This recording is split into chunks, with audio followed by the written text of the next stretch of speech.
Brenda Jenkins did not even look up when she uttered the words. Her eyes remained glued to the screen of her tablet, her manicured finger tapping a checklist like my entire career was just an item to verify before she could head out for lunch. She has a master's in business. You're just an engineer, she said in that flat, practiced human resources voice. My name is Daniel Peterson. I'm 58 years old, and for the last 15 years, I have been the senior infrastructure engineer keeping Apex Pay networks running. I sat in conference room B, the windowless room that always smelled of stale, burnt coffee, and realized exactly how little my decade and a half of loyalty meant to this company.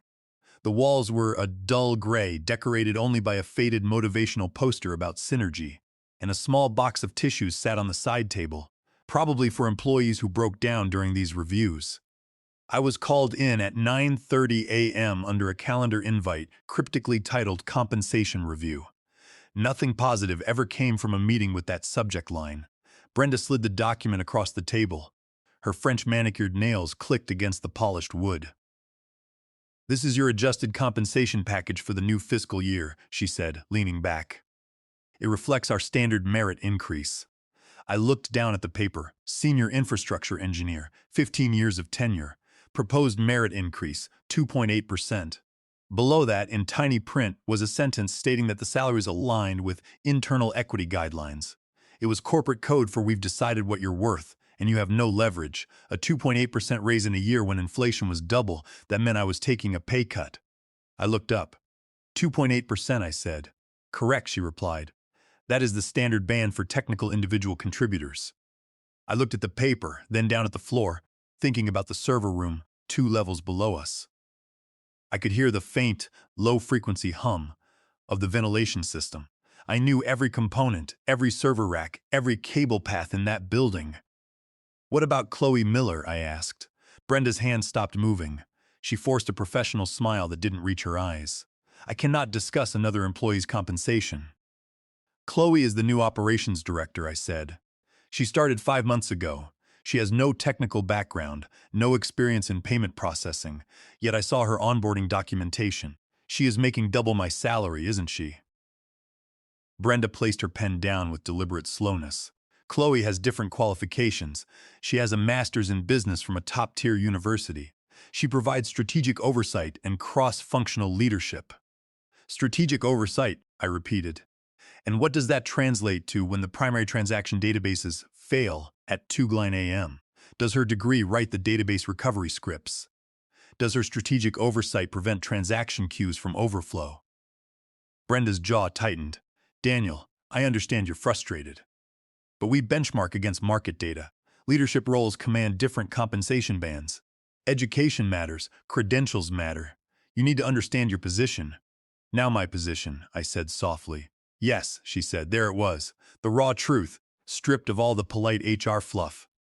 I was just a utility, like the electricity running through the walls. Necessary, but taken for granted. I looked at the paper with my name on it, representing 15 years of late nights, missed family dinners and high-stress deployments. I reached into my briefcase. Brenda tensed, probably expecting me to pull out a legal threat. Instead, I took out a clean, folded sheet of white paper and slid it across the table. It was my resignation letter, signed and dated. I sent this to your inbox at 9:47 a.m., I said, along with a copy to my manager, Gerald Foster, and the chief executive officer, Roger Sinclair. It is effective immediately. Brenda's face drained of color as she read the simple direct text. Daniel, she stammered, you don't need to do this. This is a very emotional reaction. Let's talk about the numbers. We can revisit the adjustment. Talk to your manager first. Sleep on it. I have been sleeping on it for 15 years, I replied. This is me waking up. You told me to know my position, and I do. It's just not here anymore. I stood up, zipped my briefcase, and walked out, leaving the paper on the table. By 9:50 a.m., my security badge was deactivated. By 9:55 a.m., my administrative access to the 12 core production databases was revoked. By 10:03 a.m., I had cleared the few personal belongings from my cubicle and walked past 3 colleagues who suddenly found their monitors incredibly fascinating, refusing to make eye contact. By 10:12 a.m., I was sitting in my sedan in the parking lot, filling out the digital onboarding paperwork for my new job.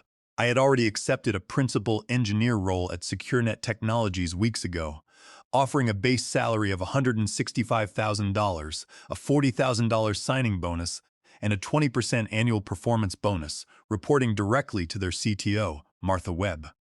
I had just been waiting for this review to finalize my exit. At 10:33 a.m., exactly 46 minutes after my resignation email was sent, my phone began to vibrate. But before we get to the calls, let me explain how one condescending remark in a windowless room led to the most expensive 46 minutes in Apex Pay Network's history. I first joined Apex Pay Networks 15 years ago when it was a struggling mid-sized startup trying to compete in the crowded digital payment sector. I was 43 years old then, seeking stability after years of grueling freelance database contracting.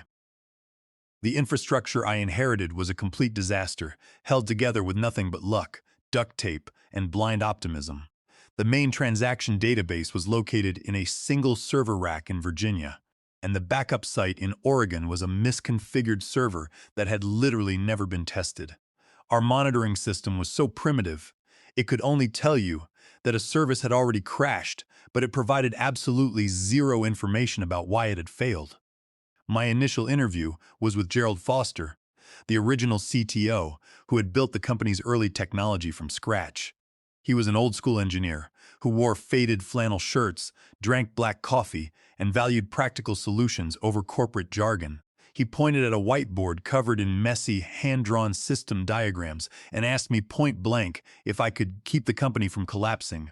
I told him I could, but only if he gave me the complete authority to rebuild the architecture from the ground up. Gerald hired me on the spot and we shook hands on it. It was a partnership built on mutual respect and technical integrity. Gerald was a mentor who understood that stability is not achieved by accident, but through careful design and constant verification. I spent the next 5 years completely overhaul the entire network infrastructure. I designed and implemented a robust database replication system, created automated failover protocols, and wrote detailed documentation that didn't just say restart and pray. I spent countless weekends in the server room, tracing networking cables and writing custom utility scripts to manage our connection pools. By my 7th year at the company, I had become the institutional memory of Apex Pay. I was the person everyone called at 2:00 a.m. when things broke, not because I was officially on call, but because I was the only one who actually understood how the legacy database engines and the transaction settlement pipelines connected. My daughter, Olivia Peterson, was 21 years old and attending a private university that cost $45,000 a year in tuition. Olivia was a dedicated student, majoring in biochemistry, and she had dreams of going to graduate school. I wanted to support her education fully, which meant I could not afford to take any career risks. I had to pay her rent, books, and living expenses every month. Because of this, I swallowed my pride for years. I accepted the small, annual 3% raises and the occasional coffee mug praising my loyalty because I needed the stability. I wanted to ensure Olivia finished her education without a mountain of student debt. I chose to believe that my competence and dedication would eventually be recognized by the leadership. That was my biggest mistake. The culture of the company began to rot when Gerald Foster retired, and the board hired Roger Sinclair as the new CEO. Roger was a former investment banker who cared deeply about presentations and metrics, but understood nothing about the technical complexities of payment systems. Under Roger's leadership, the hiring strategy shifted dramatically. The company stopped looking for skilled engineers who could write clean, resilient code and started hiring individuals based on the prestige of their degrees. We suddenly had directors who could talk about strategic alignment but couldn't explain what a database connection pool was. That was how we ended up with Chloe Miller. She was 32 years old, held an MBA from an expensive business school, and had spent 3 years at a consulting firm before being hired as our director of strategic operations. When she arrived, Chloe had a starting salary of $178,000, along with a $20,000 signing bonus. Chloe immediately began inserting herself into critical technical decisions.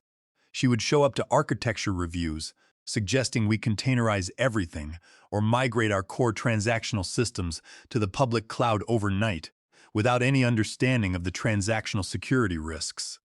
I tried to be diplomatic at first, explaining the latency risks in payment processing, but she would just nod and rephrase the same bad ideas in the next meeting. Eventually, I stopped trying to educate her.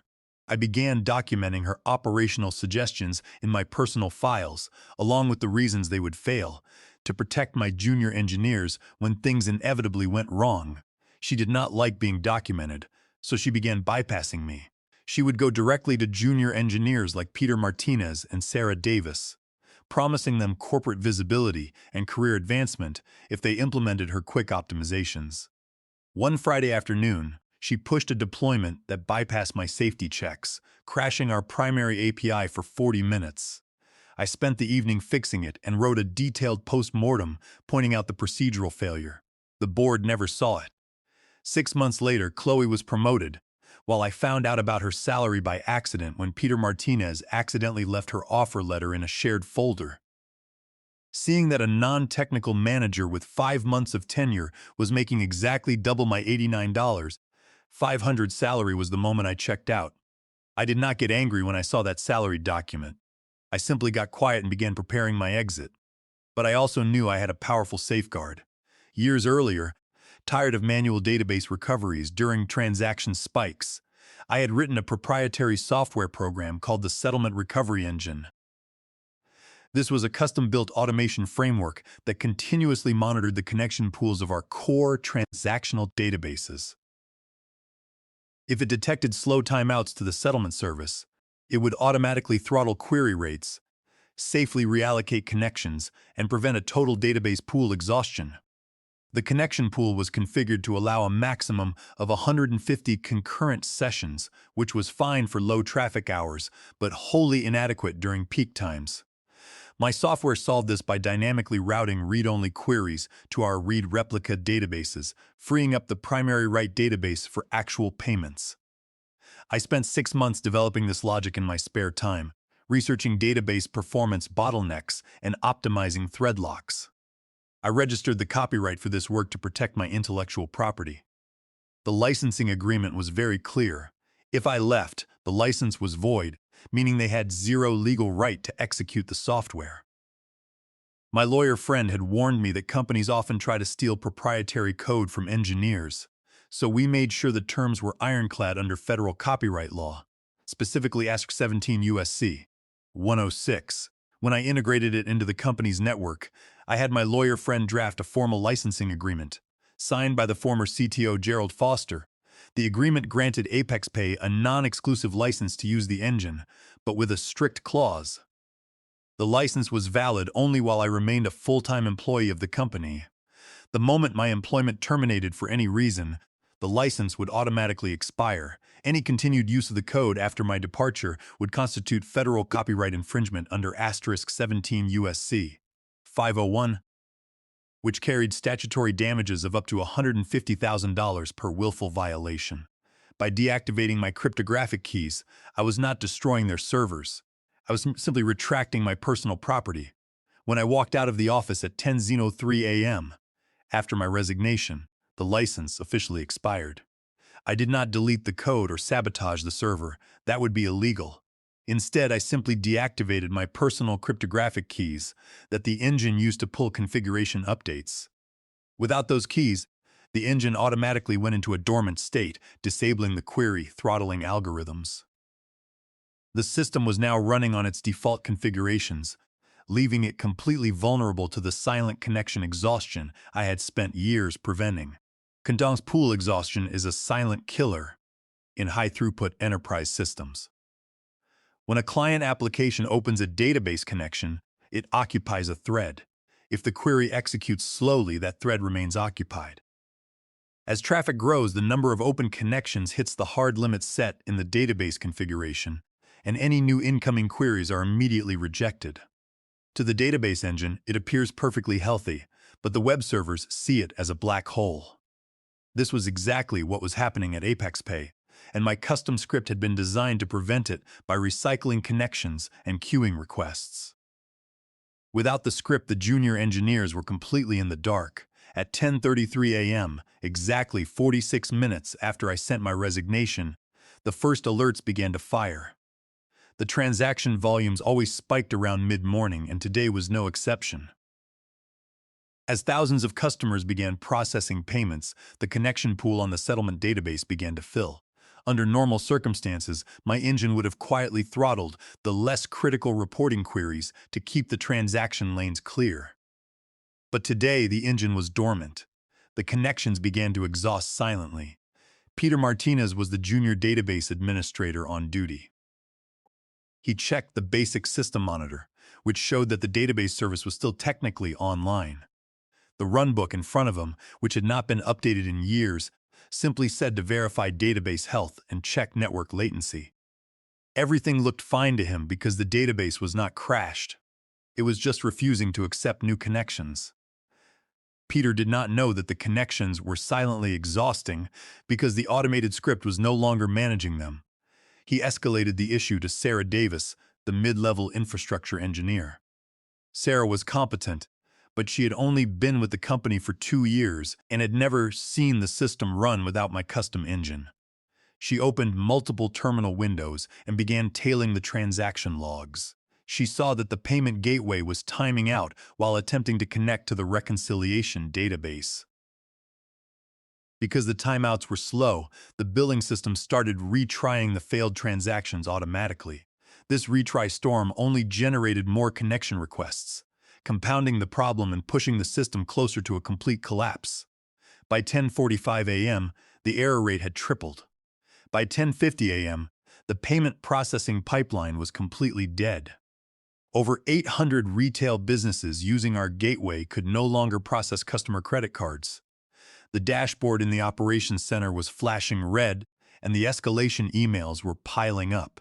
Our largest client, a national retailer that processed $12 million in transactions annually through our system, sent a high-priority warning demanding immediate resolution. The crisis had officially begun, and the engineers had no idea how to stop it. They were looking at graphs and statistics that made no sense without the context of the custom engine I had built. As the operations floor dissolved into panic, Chloe Miller walked into the room. She looked at the flashing monitors and the stressed faces of the engineering team. "Why is the dashboard red?" she asked, her voice sharp with authority.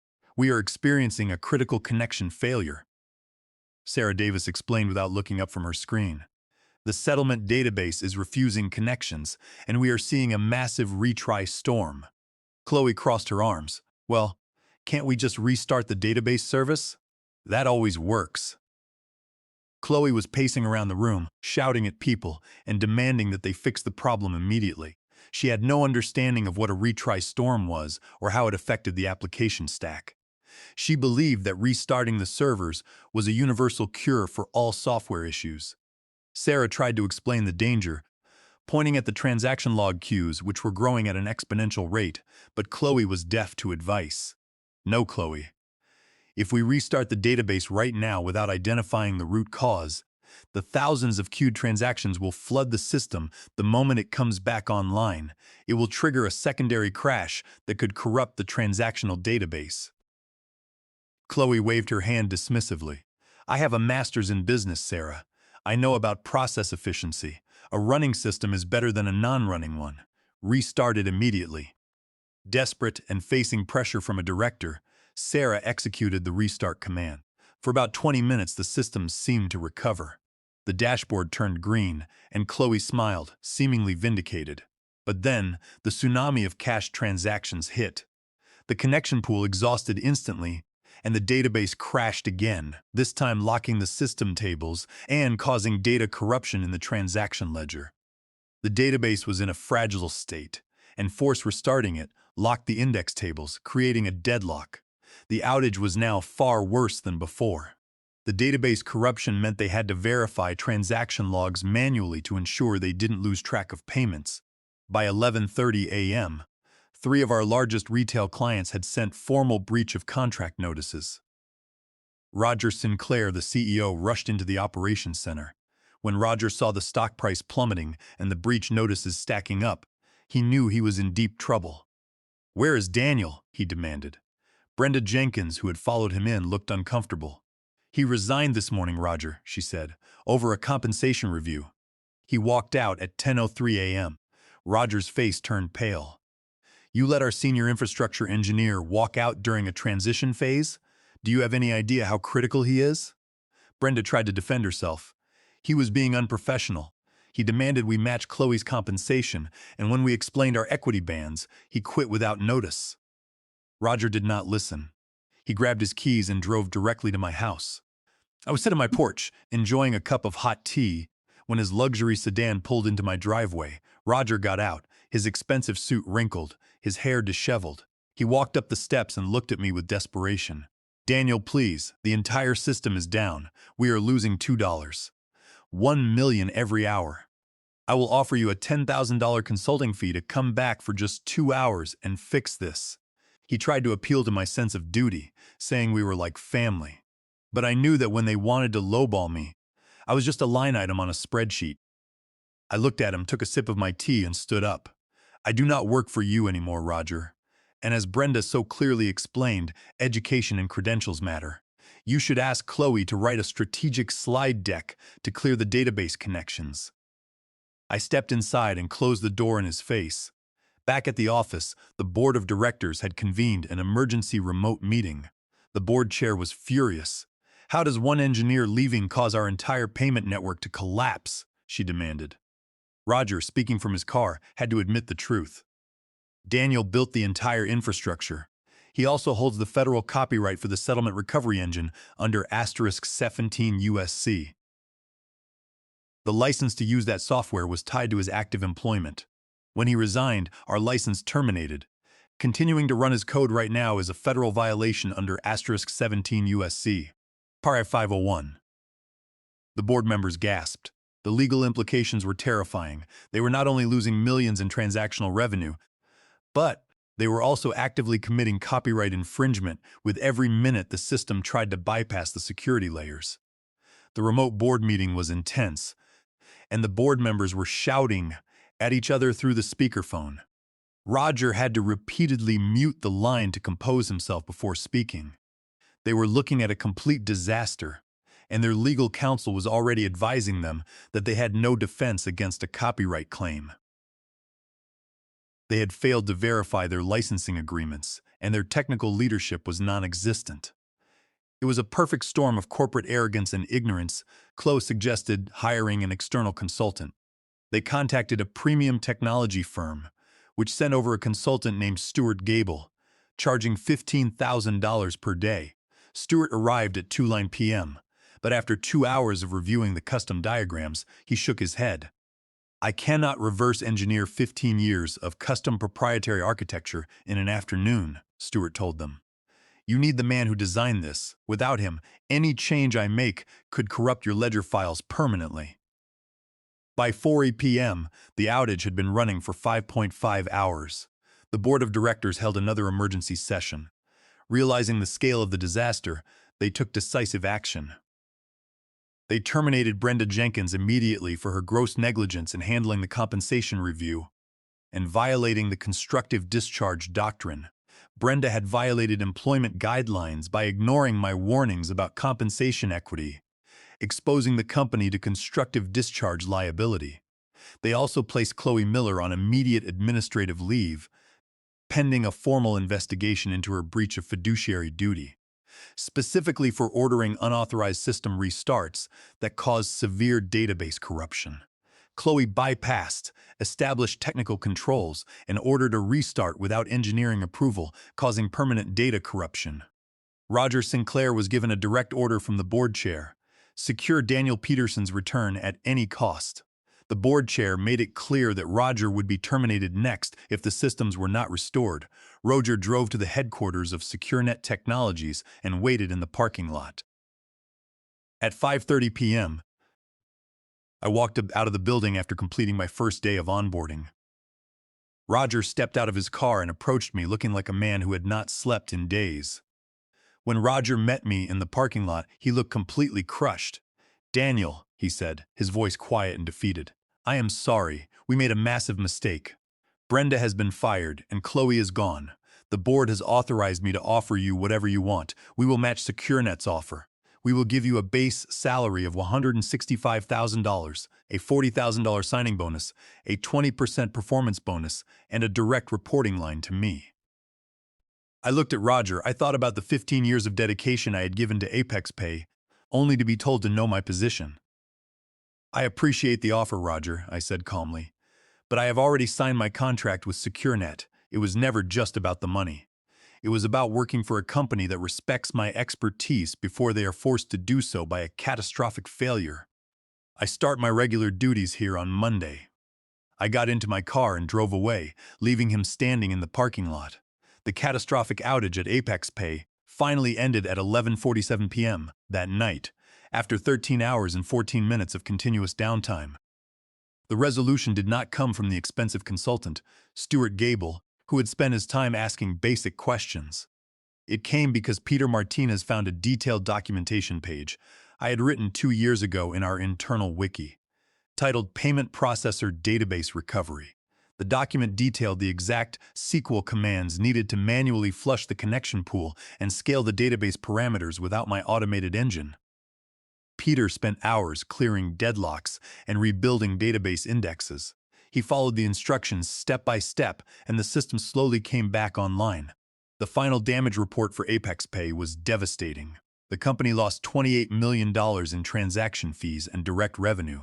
They were hit with $2 million in regulatory fines from financial authorities for failing to maintain operational uptime.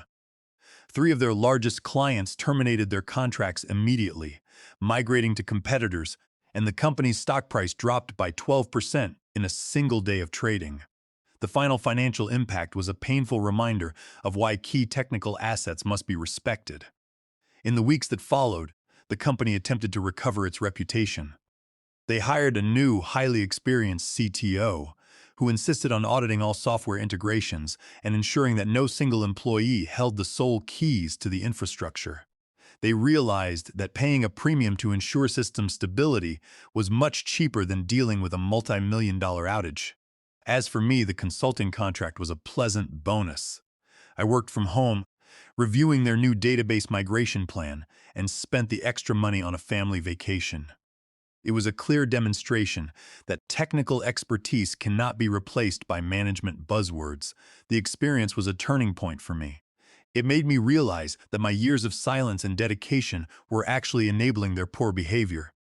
By walking away, I gave them the opportunity to learn, and I gave myself the opportunity to grow. I was no longer the silent engineer working in the shadows.